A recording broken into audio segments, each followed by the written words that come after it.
We are the anchors of Queer News Tonight, and this evening we discuss the queer headlines. Senegal's anti-LGBTQ crackdown drives HIV patients away from treatment, fearing arrest and exposure. Activists warn rising stigma and arrests risk worsening infections and undermining critical public health efforts nationwide. Australia Tribunal orders ex-MP to pay damages to gay lawmakers for anti-LGBT vilification. This ruling reinforces accountability for harmful rhetoric and online harassment targeting sexual orientation. A gay SNL writer says his sister's disappearance is now a homicide case. He alleges her phone was misused to hide it, urging the LGBTQ community to support him in finding answers and reach out to the LAPD in case of any clues. Alexandria Ocasio-Cortez suggests a gay president may have already served America. This sparked fresh conversation about the hidden queer identity of historical figures, especially past U.S. presidents. LGBTQ elders in Broward County face isolation, discrimination, and health disparities, yet show resilience. Older Americans Month urges communities to listen, support inclusive care, and preserve their lived histories. All this important LGBTQ plus news and more this evening on Queer News Tonight.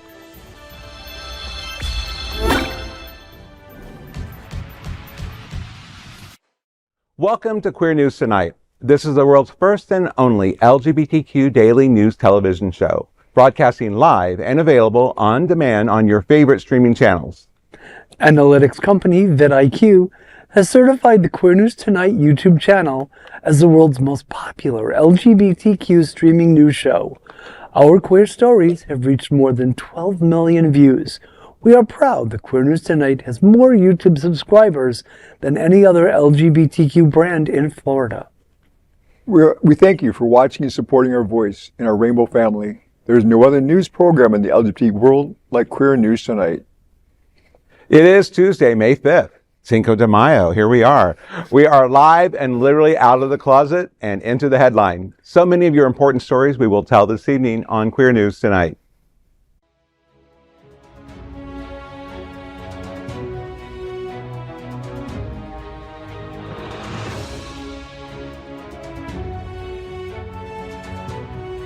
You're watching Queer News Tonight, the world's first daily LGBTQ evening news show.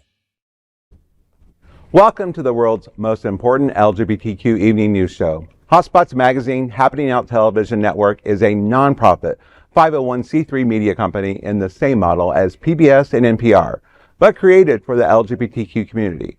Our nonprofit mission is to support the 11 pillars of our community. We want to inform and educate the key issues of lesbian, trans, Latino, Black, healthcare, seniors, students, faith, social justice, business, and queer culture. Help us support our diverse community.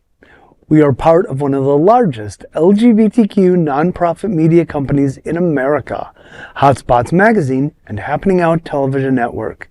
In 2026, our magazine is celebrating 41 years of the LGBTQ experience, and Queer News Tonight is celebrating our 5th anniversary with more than 14,000 LGBTQ television stories. We present South Florida's major LGBTQ events, including Pride Fort Lauderdale, Stonewall Pride, and Pride Fest. Our magazine, events, television news, talk, and entertainment show support for our mission to educate the LGBT community and broader area. In 2026, more than 100 community leaders will sit at this table and share their voice as our anchors. Together, we host this show to support the LGBTQ community. Let's meet this evening's anchors on Queer News Tonight. Let's welcome anchor Gregg Shapiro, my much younger brother, and an inductee into the Chicago LGBT Hall of Fame. Gregg is an entertainment journalist whose celebrity interviews and reviews run in a variety of regional LGBTQ publications and websites. Welcome to the show, Gregg. I'm so happy to be here with people who are so much older than I am. I'm happy to be here. That's true. I'm clearly the eldest here, but thank you. Glad to be here. Let's welcome anchor Robert Hadley. Reverend Hadley is a deacon with Holy Angels National Catholic Church and part-time with Hotspots Happening Out as an event manager and occasional photographer. Welcome to the show, Robert. It's good to be back here again. And of course, let's welcome tonight's lead anchor, my kid brother, Vaughn Biggs. Vaughn is a force in LGBTQ plus and HIV justice, using his skills as a national speaker, writer, and passionate HIV empowerment advocate. He pushes back against stigma and complacency with unapologetic truth. Vaughn is the Community Engagement Coordinator for Holy Cross Health, Executive Committee member for the National HIV Aging Advocacy Network, and a founding board member of TransEd. Welcome to the show, Busy Vaughn. Well, thank you so much. It's great to be at the show. All of us menses are here tonight. And in your spare time. Yes, in my spare time. You're here. Right. I'm Vaughn Biggs, and let's queer up the worldview. Senegal HIV care drops 25% as anti-LGBTQ arrests drive patients away from treatment centers. Government data reviewed by Reuters shows that visits to HIV treatment centers fell from 2,400 in January to about 1,800 in February, and over a 25% drop. Officials say fear of arrest and harassment is keeping patients away from life-saving antiretroviral drugs, which treat and suppress HIV. The decline follows new legislation introduced last month that doubles prison terms for same-sex sexual acts to 10 years and increases fines to about $18,000. Since early February, at least 86 people have been arrested, including 18 in a single April 19th raid in Alexandria.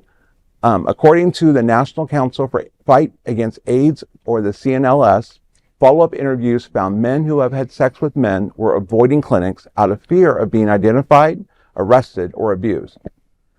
Dr. Tiem, a former health minister and executive director of the National Council for the Fight Against AIDS, warned, quote, "We certainly fear, and this has been confirmed, that this wave of arrests will have repercussions for our work," end quote.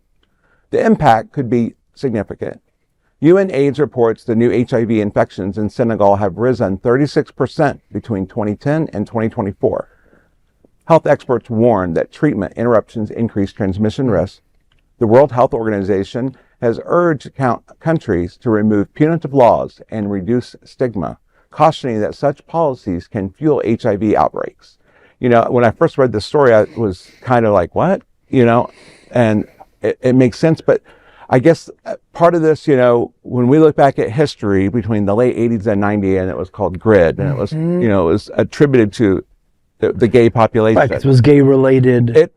Worldwide views, it's not just the gay population now. The heterosexual communities are actually increasing the numbers while the LGBTQ numbers are decreasing, we're seeing. Well, I have questions. Yeah. First is, what about HIV transmission to women? Right. I mean, do they not care about women? And doesn't Senegal want to prevent that by safely and respectfully treating everyone, including men, who have sex with men and women? Right. I mean, you're just opening this up to a huge swath of Talk people. about stigma. And this then is a so point of appropriate. finger. Today I had lunch with someone who I went to Kenya with. We were there for a long time.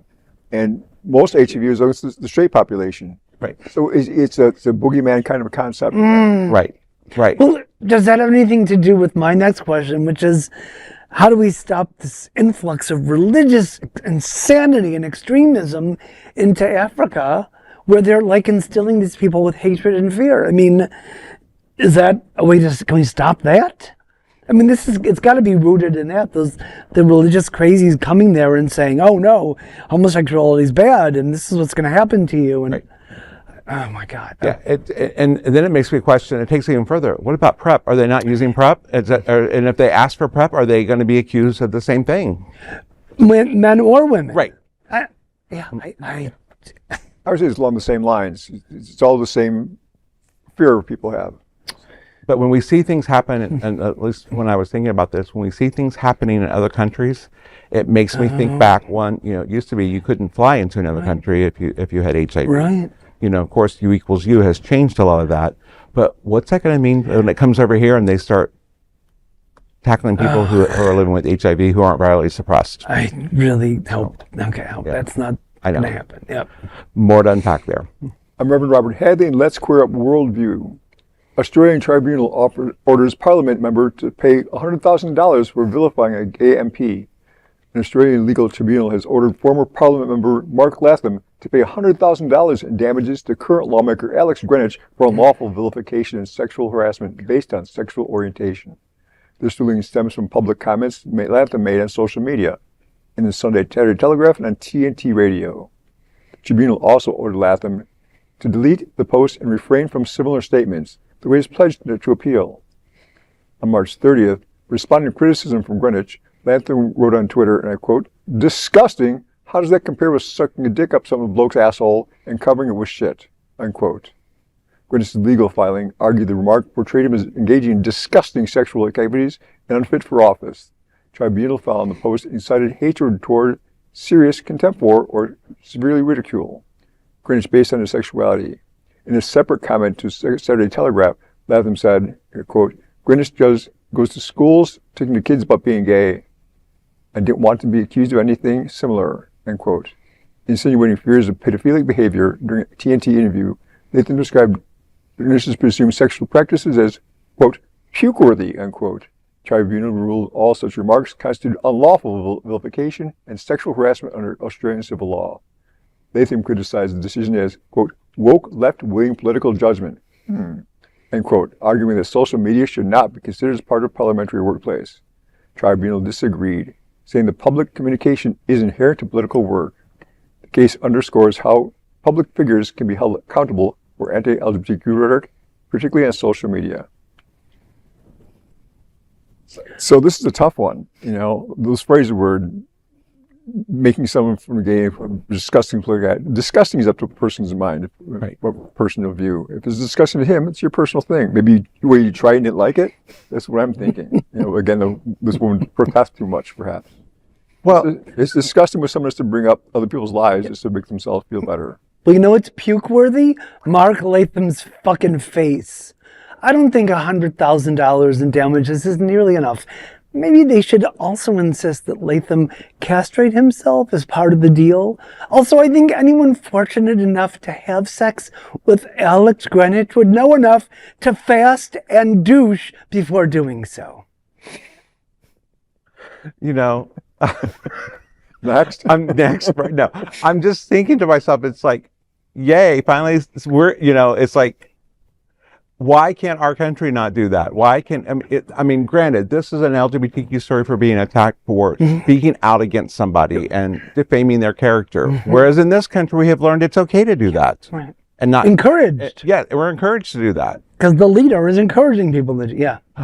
And people around the world picking up on this, why this idiot picked up on it. He's taking a cue from someone else. Yep. Right, using woke. Okay. Yeah. Go back to sleep. Yeah. I'm Gregg Shapiro, and let's queer up the USA View. SNL gay writer Jimmy Fowlie says his sister's disappearance case is now a homicide investigation. In an Instagram post, Fowlie shared that the case involving his sister, Christina Lynn Downer, has, quote, officially transitioned from a missing person to a homicide investigation, end quote, citing information from the Los Angeles Police Department. He added that police believe Downer is no longer alive. Fowlie said Downer, who disappeared 4 months ago, may have had her phone and social media accounts compromised weeks before she went missing. According to him, the individual who allegedly took her phone used it to conceal her disappearance and request money from others online. The activity also created the impression that Downer was going off the grid. He urged the public to share his post to help generate leads. Downer was last seen in Los Angeles' Koreatown neighborhood. Fowlie said he last heard from her on November 26th. She was active on social media up to December 15th. Christina Lynn Downer is 38 years old, approximately 5 feet 11 inches tall, weighs around 120 pounds, and has dark brown hair and eyes. Anyone with information is urged to contact the LAPD. Okay, well, this is an incredibly sad and distressing story, and I can't even begin to imagine what Jimmy Fowlie is going through. It sounds like one of the worst things you could imagine. And our hearts go out to him and his family, and may whoever is responsible be found and taken in. You know, it's one of the points you made in the story, and it piqued my interest when they said go off the grid. People that go off the grid, they typically see that that's going to happen, right?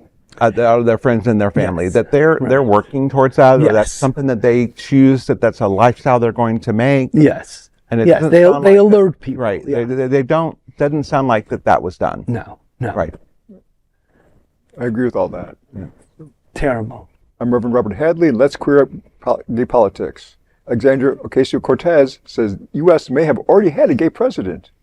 Speaking to TMZ, Ocasio-Cortez was asked whether the country would elect a woman or gay president first. She responded in quotes, "We don't know if we already had a gay president. I think there are chances that we may have, but I don't know," end quote. She emphasized that electoral outcomes should center on policy, priorities such as campaign finance, reform, wage growth, economic stability, rather than a candidate's gender or identity. The United States has had 45 presidents across 47 presidencies, all historically identified as heterosexual in official records.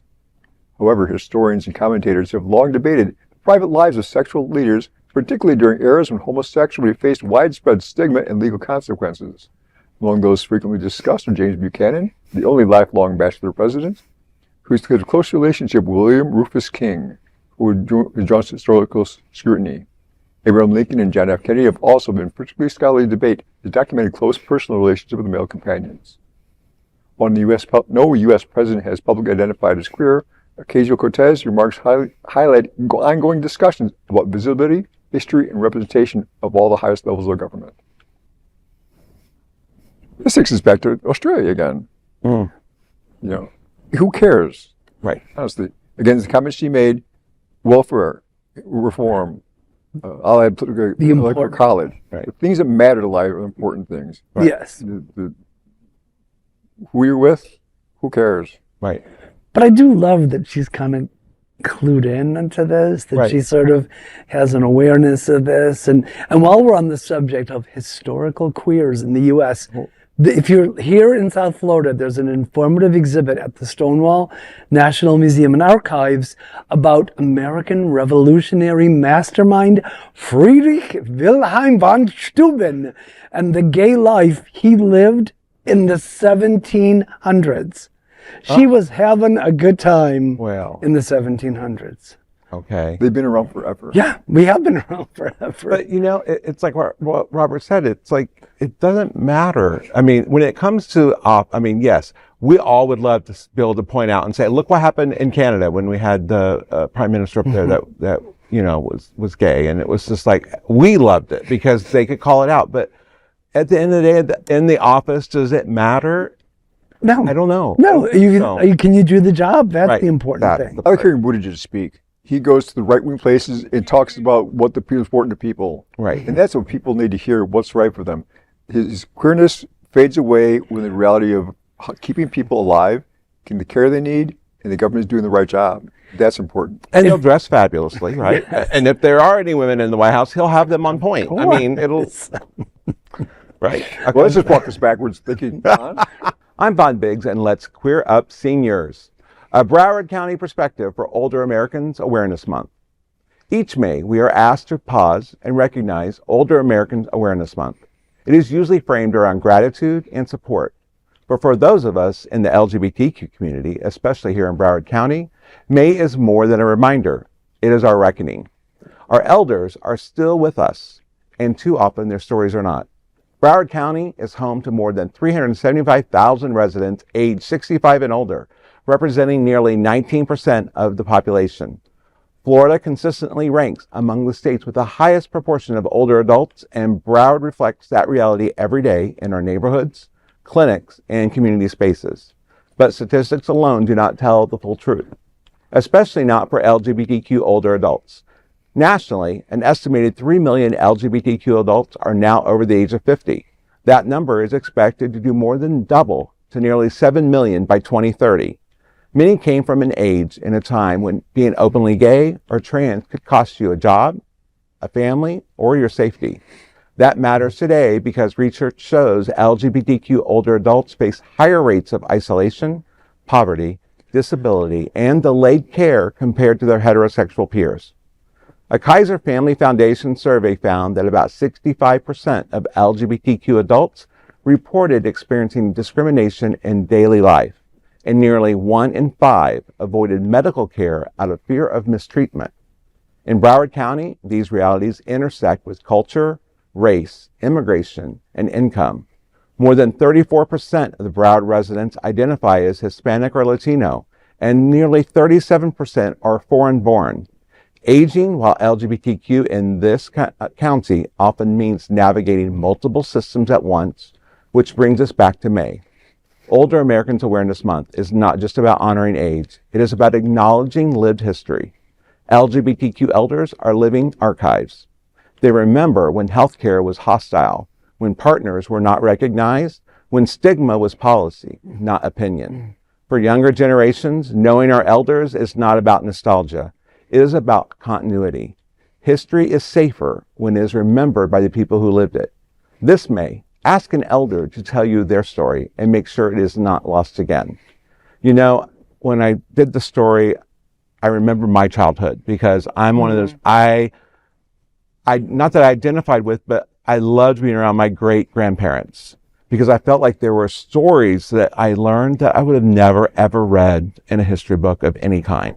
And I still find those stories are captivating. And I love that we have, like, Miami Pride does they have a booth. They have a young booth for you, right? right. For you and your husband's been there. And so to be able to meet those people and hear those stories, and I've done that with HIV when I hear the people who have lived through the 80s and are still thriving today based on AZT and all the stuff that they went through, and just hearing those stories, you're never going to find that in a history book. Well, hopefully Stonewall Pride will do something similar with a seniors tent, but we get a whole month and one that has 31 days to boot. From the bottom of my elder gay heart, I thank you for your concern, and may Older Americans Awareness Month extend throughout the year. Yes. We were talking earlier before the show started about going to Coffee and Conversation at the Pride Center and seeing these older people who are mostly men. This is the social outlet. This is the one time in the week they will get out. I know a couple people who have difficult moving around. They focus on getting there. There's tables set for people to come regularly. They know each other, this local spot. This is social gathering. I'm glad these things exist. Some towns like Mobile, Alabama may not have a place for seniors to get together. Are there women at Coffee and Conversation as well? There are not as many, no, not as many. I think that's the thing. In Chicago, the Center Halstead has That's right. That's right. When I worked there, in the past, once a year, they bring the youth down to the senior center and pair them up. People tell stories, and they'd report back what youth had learned from the seniors and seniors from adults. That was important. And at Stonewall, years ago, there was an exhibit at the Hagen Park on the history of Stonewall. It's been a while since it's been there. A good idea. Why don't you bring that back, Greg? Absolutely. You could be the person to bring that back. Who me? I'm busy, but yeah, someone should. Yeah, it is healthy to know our history. Yes. When we know our again, the HCV information situation. Once you know people, that's right. It takes away the stigma and becomes one community. Absolutely. These are today's headlines from Queer News Tonight. Our anchors represent the best of our LGBTQ family. If our community is important to you, share this news with your friends and family. Don't forget to join the conversation on your favorite streaming platform. Queer News Tonight is the only live LGBTQ digital television show in the world that is out of the closet and into the headlines. We need your support. If your community is to grow and thrive, we must tell our stories and bring them to the attention of the broader world. It's the only place in the world that tells the types of LGBTQ stories in motion and sound. That's the passion of Hotspots Magazine, Happening Out Television Network, and Queer News Tonight.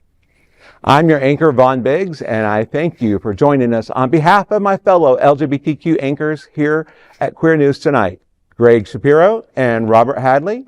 We'll see you daily at 8 p.m. To our LGBTQ world, we wish you a good night.